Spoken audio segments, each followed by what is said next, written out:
I see EMS stretchers lining down the block. It's jam-packed waiting room filled with 30 to 40 patients next to each other, coughing, giving COVID-19 to one another. There is physically no more room in the emergency room. You bring any more patients in, then you cannot walk. We had a few patients die in the emergency room because the hospital's full.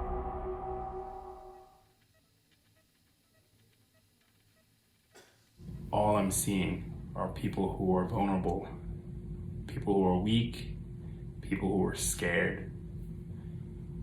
And I'm not gonna lie, it's making me scared. You hear about people dying and suffering from it, but it's a whole other thing to see this stuff up close. The proportion of patients that are critically ill, younger, people that look just like us, and older, it's overwhelming. The morgues are already getting overwhelmed. It just feels like you're standing on the shore looking at a tsunami, and the federal government is offering you a life preserver. If you get x-rays every few hours on these patients, you tend to see them get worse in real time. You can actually see those cloudy patches increase over the course of 1, 2, 3, 4 hours. I saw a gentleman in his 70s. He looked really well. When I came back the following day to check his chart, he had passed away within the 24-hour period of time. They're talking to me like I am talking to you, and then a few hours later they go into sudden respiratory arrest. They stop breathing, and they need to be intubated. And this is one of the most dramatic things that I've ever seen. So let's think about this. The building is on fire. We're all firefighters inside trying to put out this fire, but we're naked, right? Because they didn't protect us. You can see the PPE of other countries, chemical suits, and we are wearing trash bags. I was told that if I had to intubate anyone, I would be using a sheet protector with 2 industrial-sized paper clips and clipping that to my goggles that we were given.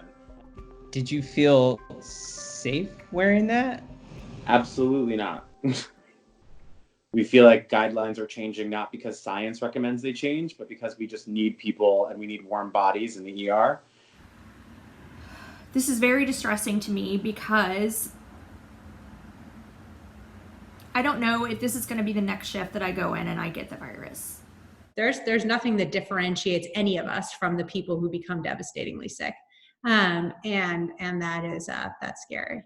I thought I was just out of shape and totally tired from the anxiety of everything that had been going on so quickly. And then I started getting a cough. I was COVID positive. There's a sense of anxiety around the idea that, oh my God, this is positive, and knowing that the disease course is unpredictable. One of my colleagues had the disease, and we found out that he passed away a week from yesterday, so that's been difficult, and that made it all seem too real.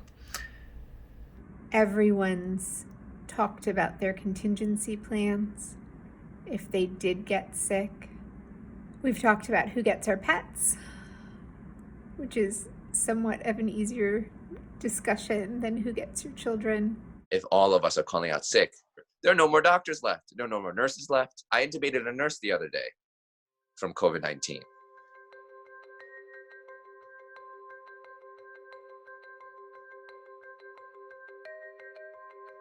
We're going to be faced with this decision of, we've got 2 patients that need to go on a ventilator or they'll die.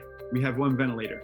Which one's going on the ventilator? The idea of splitting a ventilator is a little contentious right now. If you split 1 ventilator for 2 people, you've now taken a tool that gives someone optimal chances of survival and taken that and split that in half. So now 2 people have suboptimal chances of survival. Are you going to put both of those people on that suboptimal tool, risking both of them, or are you going to choose? I definitely did not go into the practice of medicine to play God, and nor do I want to. I just want to treat people as best I can and take care of as many as I can. How are they going to live with the guilt after all of this, knowing that if they'd had an equipment that could have saved somebody's life, they would have used it, but because they didn't, they watched somebody die, and they chose person A over person B. There was one of my colleagues told me this amazing story where he was talking to a patient who was infected. He's talking to this patient and saying, look, if this escalates quickly, would you want a breathing tube? Would you want to be on life support? And the patient said, absolutely, I would want that. And then the patient paused and said, but if someone else needs it, give it to them. The intensive care unit is a busy place pre-COVID. What's different now is that we don't have any visitors in the whole hospital.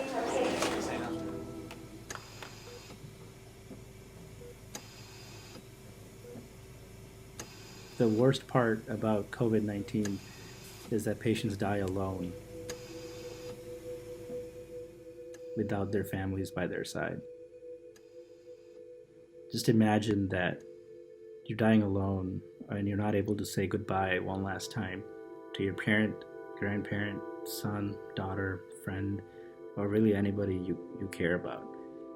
I seriously starting to think that this is really starting to take a toll on me. Between seeing people die and like having to work 12, 13, 14-hour shifts, it's like really taking a toll on me now. People are getting tired and worn out, and unfortunately this is just the very, very start of this thing. I am in a lot of moral distress because I'm not able to help patients the way that I'm accustomed to. I'm simply just trying to mentally stay well enough to take care of them and keep them alive. So that has been a very great moral dilemma for me. It's just a matter of time before I hear that one of my good friends has passed away because of this, because they were working on the front lines. And that's what terrifies me. And now we've all kind of resigned ourselves to this is what we do.